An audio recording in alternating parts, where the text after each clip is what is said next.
Señor doctor Diego Mesa, viceministro de Energía, muy buenos días. Doctor Londoño, muy buenos días a usted, ¿cómo está?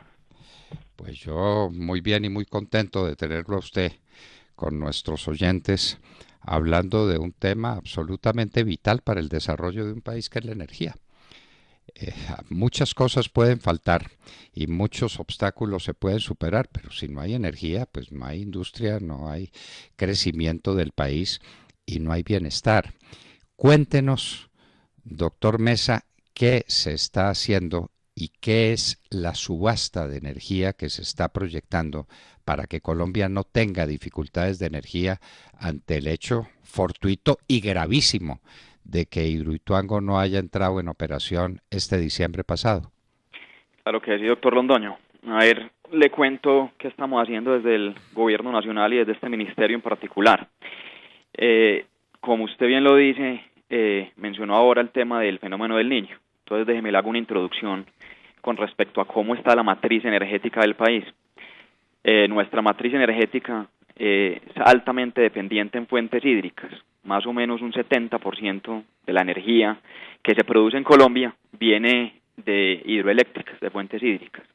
Y el 30% restante está compuesto de combustibles fósiles, de gas natural, líquidos, carbón, y hay un porcentaje muy pequeño, menos del 2%, que es de energías renovables no convencionales o energías alternativas, que son, digamos, las energías solares, las eólicas, la biomasa. Entonces, esa matriz que tenemos, altamente dependiente en fuentes hídricas, es muy limpia. Según el Consejo Económico Mundial del 2018, nuestra matriz es la sexta matriz más limpia del mundo. Pero eso nos crea unos riesgos adicionales, y es que esa dependencia en las fuentes hídricas pues nos hace muy vulnerables a la variabilidad climática, como por ejemplo el fenómeno del Niño. Entonces, nosotros tenemos una iniciativa que es una de las políticas banderas de este ministerio, y es incrementar significativamente la contribución de esas fuentes de energía renovables no convencionales, pasar de ese 1 o 2% que tenemos ahora a un 8 o 10% en estos 4 años. Entonces, ahí viene la primera subasta, y esta es la subasta de contratos de largo plazo, que digamos que los proyectos solares, eólicos y biomasa tienen una ventaja competitiva, y esa subasta la vamos a hacer el martes, este martes 26 de febrero. Es la primera subasta que se hace en el país de ese tipo. ¿Y cuál es? Doctor Mesa, Sí, perdóneme, es que para los muchos oyentes que no están enterados del tema, ¿en qué consiste esa subasta? eso le voy a contar a la subasta. Ah, Entonces, bueno, sí. esa subasta, nosotros, como le dije, queremos incrementar esa contribución. Entonces queremos pasar de tener una capacidad instalada para energías renovables no convencionales, que en este momento es de alrededor de 50 megavatios. Eso para que los oyentes tengan contexto. Eso es lo que necesita una ciudad como Ibagué para poder abastecerse de energía. Y queremos pasar en estos 4 años de 50 megavatios a 1.500 megavatios de capacidad instalada en este tipo de energías. 1.500 megavatios es lo que necesitarían Cali y Medellín juntas, para poner pues como en contexto a los oyentes. Y en esta primera subasta, esta es la primera de varias que pensamos hacer, hemos definido una demanda objetivo que queremos que lleguen proyectos con capacidad de 500 megavatios. Entonces, ¿qué pasa el martes? Ya, digamos, hubo una serie de hitos que se han cumplido. El 31 de enero vinieron tanto compradores y vendedores, porque esta es una subasta de dos puntas. Hicieron sus manifestaciones de interés, presentaron sus requerimientos técnicos, financieros. Esta semana, el lunes, esos jugadores que habían quedado, digamos, precalificados pusieron garantías bancarias. Entonces, ahí hubo otro filtro más. Y ya los que están habilitados vienen el martes, presentan sus ofertas de precio.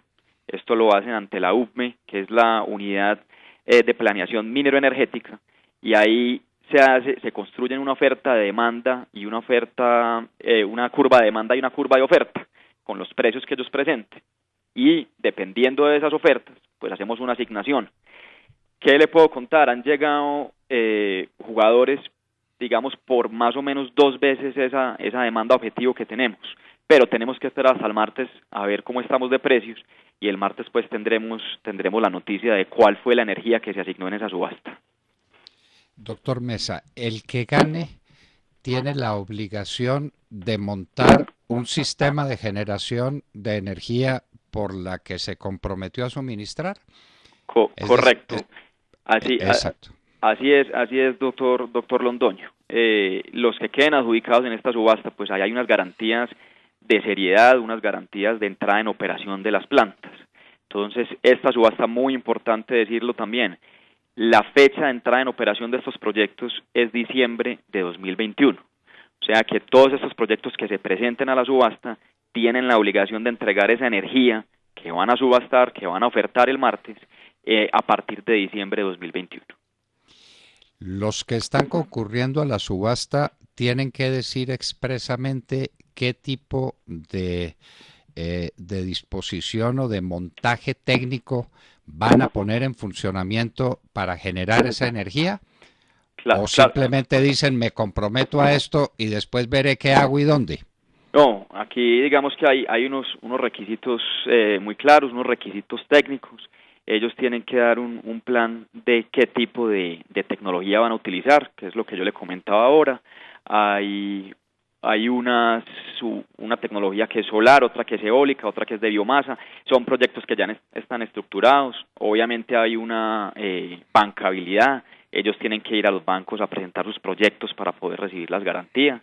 Entonces, ahí vienen ya, digamos, unos proyectos estructurados desde el punto de vista técnico y financiero. Esos son parte de los requisitos que hay.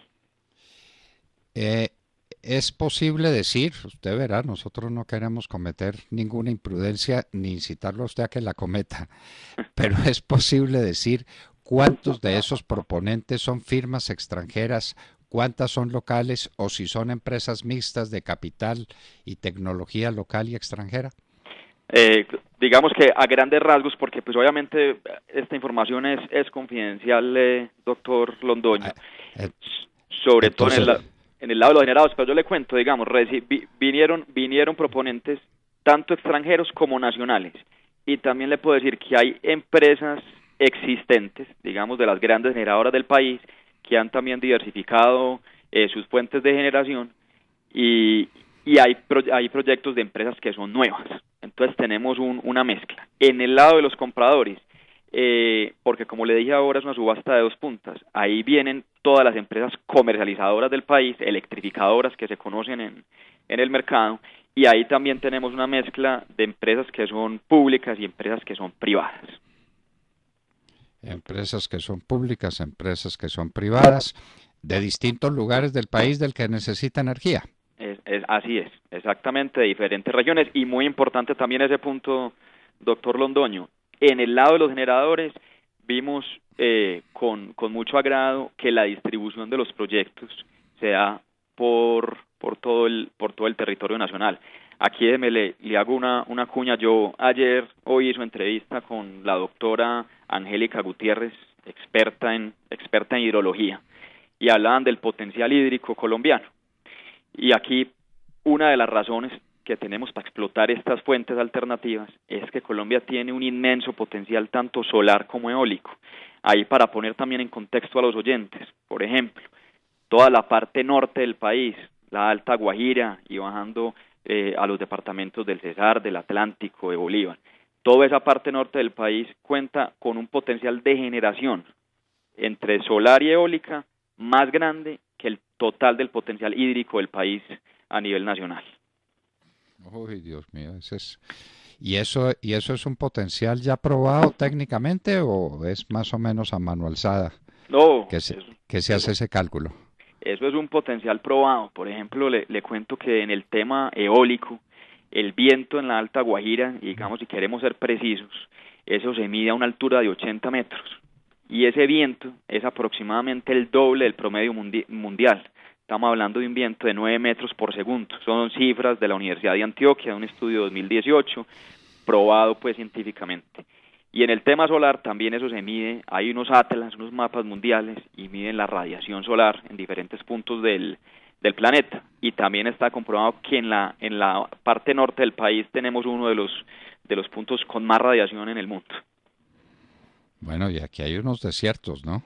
Yo no sé si esos desiertos implican una energía solar continua, porque el desierto existe porque no existen, porque no hay lluvias, de manera que debe haber mucho sol. Y hay desiertos en el Huila, por ejemplo, que es un desierto muy importante, aquí en Boyacá. No sé si esas zonas desérticas son al mismo tiempo potenciales productoras de energía solar significativa. Sí, también hay proyectos, como le dije ahora, vienen proyectos por diferentes departamentos. Tenemos ya mapeado el potencial solar, es más alto allá, como le dije, en el norte del país, pero también, digamos, en las partes que usted está mencionando, donde son regiones desérticas, también, digamos, que hay un potencial importante de generación solar. Esos eventuales ganadores le venderían la energía a los comercializadores internos. Es decir, el Estado no se compromete a comprárselas, sino que se las compran los generadores de energía que quieran incorporar a su inventario de energía disponible lo que se vaya a producir. Así es. Estos contratos que resulten de la subasta del martes son contratos bilaterales entre partes independientes. Entonces los generadores van a contratar con los comercializadores de energía. El Estado lo que está haciendo con la subasta es proponiendo esta plataforma. Esto es la primera vez que se hace, pero tiene usted toda la razón, doctor Londoño. Estos son contratos entre dos partes y el Estado no va a comprar directamente, con la salvedad, obviamente, de las electrificadoras que tienen capital accionario público. Doctor Mesa, usted habla de la costa atlántica y del enorme, gigantesco potencial que tendría la costa atlántica para el desarrollo de energías no hídricas que podrían superar todo lo que está instalado en esta materia en el país. Electricaribe, se puede saber, es uno de los proponentes para comprar este tipo de energía que se produzca en la costa atlántica, bien que sea eólica o bien que sea solar. Ahí, doctor Londoño, ayer justamente la UPME divulgó quiénes iban a ser esos compradores de energía y Electricaribe está entre ellos. Se ha presentado para comprar este tipo de energía, así es. Era representada por el interventor, por quien está representando ahora Electricaribe. Así es, doctor Londoño. Muy bien, señor. Y esta energía entonces tendría que estar disponible para el Sistema Nacional en el año 21, en diciembre del año 21, es decir, Ah, dentro de prácticamente 3 años. así es, y ahí digamos que Perdón, sí, 3 años. 2 años, sí, 2 años y medio, digamos. Ahí 2 años y 10 meses. y 10 meses. Ahí le cuento otro dato. Esta subasta que había sido concebida anteriormente estaba para diciembre del 22. Y cuando nosotros empezamos en esta administración, directamente en este ministerio, digamos que nos dedicamos por 4 meses a reunirnos con todos los agentes, porque había ciertas preocupaciones con el tipo de producto, cómo estaba estructurado, con el mecanismo de la subasta. Y después de todas estas reuniones y entender cómo podríamos hacer ese producto mucho más bancable, que fuera atractivo a la inversión privada, a la inversión extranjera, también nos dimos cuenta que habían una serie de proyectos que podían entrar en el 21, porque la subasta estaba originalmente para proyectos que entraban en el 22. Entonces usted también ahora mencionó el tema de Ituango y dijimos, pues, ¿por qué no hacer esta subasta, adelantar esa entrada en operación de los proyectos? Cuando vimos que había mucho interés, que habían proyectos que podían estar listos en el 21, entonces decidimos correr la entrada en operación de la subasta. Entonces por eso esta subasta es para el 21 y ahí también le puedo ir contando, tenemos planeado después de esta subasta hacer una segunda subasta de este tipo de energías en el segundo semestre de este año, para eso sí, los proyectos que entrarían en diciembre del 22. Bueno, pero es que el país necesita energía y estas fuentes alternativas son maravillosas. La energía hidráulica es una energía muy limpia y es con la que hemos vivido y gracias a la cual el país se ha podido mover. Doctor Mesa, tenemos una inquietud por lo que pueda pasar este año y por lo que pueda pasar el año entrante en ausencia de Hidroituango y sobre todo este año, Sí. cuando hay fenómeno del Niño de por medio. Ustedes desde el Ministerio de Energía nos pueden decir que vamos a tener energía suficiente. Es que los que tenemos alguna edad ya recordamos la época en que Colombia se quedó a oscuras. Yo no sé si usted lo debe saber, usted es muy joven, pero la historia se puede contar, donde teníamos todos planta de energía a la puerta de la casa o a la puerta de la oficina para poder alumbrarnos después de las 5:30 de la tarde. Eso no se producirá este año. Podemos estar tranquilos de que este año tendremos energía suficiente, así el fenómeno del niño sea tan crudo como algunos vaticinan. Ojalá no lo sea. Doctor Londoño, nosotros aquí le estamos haciendo seguimiento permanentemente a todo el sistema eléctrico. Nosotros aquí tenemos una serie de mecanismos. Por ejemplo, le cuento que tenemos un comité de seguimiento al fenómeno del niño, donde hacemos seguimiento a cómo están el nivel de los embalses de todas las represas del país. También hacemos seguimiento a los aportes hídricos, esa variabilidad, digamos, climática de la que hablábamos. Cómo estamos con las plantas de respaldo, que son las plantas térmicas. Tenemos un parque de generación térmico que debe entrar a respaldar cuando hacen falta las fuentes hídricas. Y yo lo que puedo dar, digamos, es que es un parte para este año de tranquilidad. Vemos que podemos pasar este fenómeno del niño con tranquilidad. Obviamente estamos monitoreando muy de cerca cómo se va desarrollando este fenómeno del niño, pero creemos que este año y el próximo tenemos suficiente energía para evitar, pues, obviamente cualquier tipo de situación de escasez. Si Eso se es lo que le prolonga, puedo contar. si se prolonga el niño, ¿podríamos tener un aumento en los precios de la energía? Ahí hay un tema importante, doctor Londoño, aquí, y digamos que está atado a lo que estaba hablando ahora de la subasta de renovables. Aquí hay contratos bilaterales entre los agentes que tienen una duración de 2-4 años. Esa subasta a la que yo le hablaba ahora, otra de las innovaciones que hay es que son contratos de largo plazo, son contratos de 12 años. Eso quiere decir que el precio es estable porque es un precio fijo que se indexa obviamente de acuerdo al IPP o al IPC. Entonces, en Colombia, aunque sí hay escasez de agua, sí se ve un incremento en los precios de bolsa. Digamos que las empresas están contratadas con contratos de duraciones de entre 2, 5, 10 años. Entonces, si se presenta un incremento en los precios de bolsa, no hay un traslado directo del 100% de la energía que se consume en el país. Pero efectivamente, doctor Londoño, cuando hay escasez hídrica, vemos que los precios de bolsa inmediatamente responden ante esa escasez y incrementan. Muy bien, vamos a ver entonces esto cómo evoluciona. Doctor Mesa, ¿cuándo sabremos los resultados de la subasta del martes? Es decir, ¿ustedes abren e inmediatamente dan el resultado o tienen que hacer algún tipo de estudio, de análisis antes de comprometerse a decirle al público cuál fue el resultado de la subasta?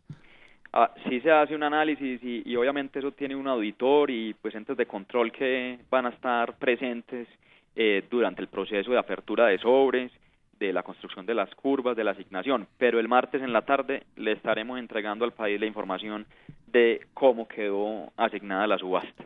Eso tiene un proceso, como usted sabe, pues se reciben sobres, se miran los criterios de calificación, pero ese mismo martes en las horas de la tarde estaremos dando la noticia, doctor Londoño.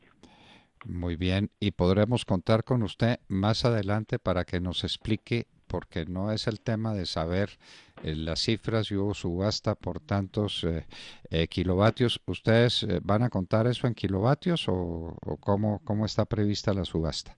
La subasta, doctor Londoño, es una subasta donde lo que se va a asignar y a subastar es energía media anual. Entonces eso lo hacemos en gigavatios hora año. Entonces ahí le Muy, cuento la demanda objetiva que se tiene es de 1.183 gigavatios hora año. Como yo le dije anteriormente, lo que ¿esos son cuántos kilovatios? pues gigavatios estamos multiplicando por 1.000. Los kilovatios los multiplicamos por 1.000 a megavatios y a gigavatios por otros 1.000.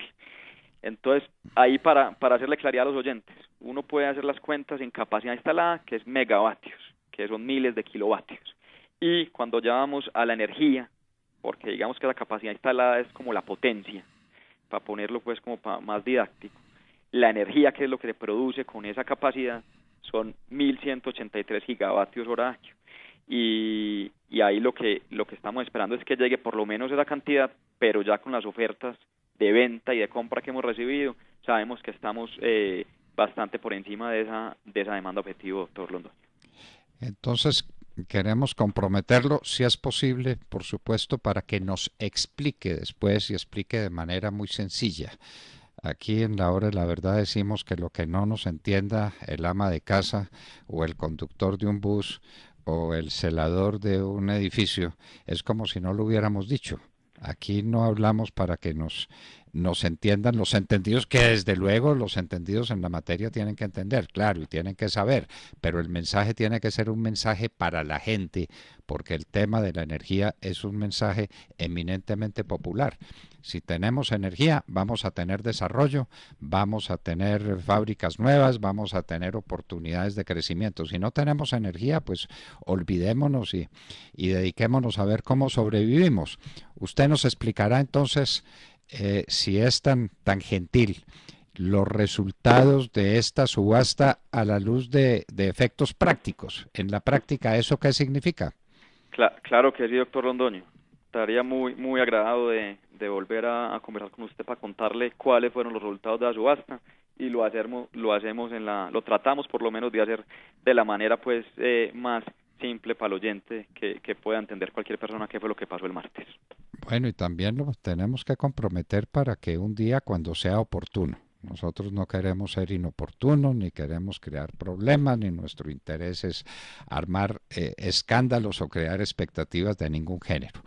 Pero hay un tema que para nosotros es vital, porque de él depende el futuro del país, que es el tema del suministro petrolero. Estamos a 5 años o cosa por el estilo de que se agoten las reservas petroleras, y las posibilidades de desarrollo que tenemos es a través del fracking, y el fracking no se puede convertir en un tabú, porque el fracking está inventado, el fracking está desarrollado, y la más grande producción de fracking que hay en el mundo, que es la de los Estados Unidos, ha sido de un éxito asombroso, entre otras, eliminando las emisiones nocivas de grandes termoeléctricas a base de carbón, porque las han podido cambiar por gas.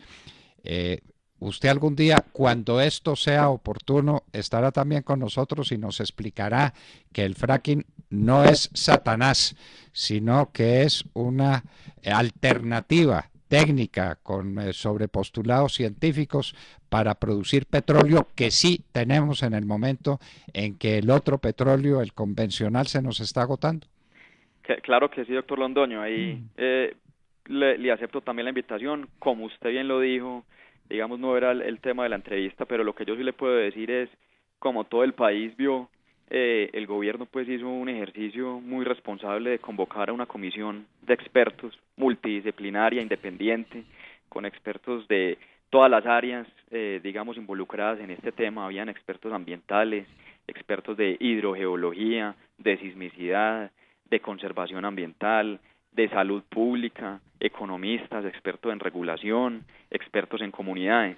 Y esos expertos entregaron un reporte que, digamos, hubo una presentación el jueves de la semana pasada, y pues ahora tenemos la tarea en el gobierno de estudiar esas recomendaciones y esas conclusiones con mucho rigor y con mucha responsabilidad para tomar una decisión al respecto.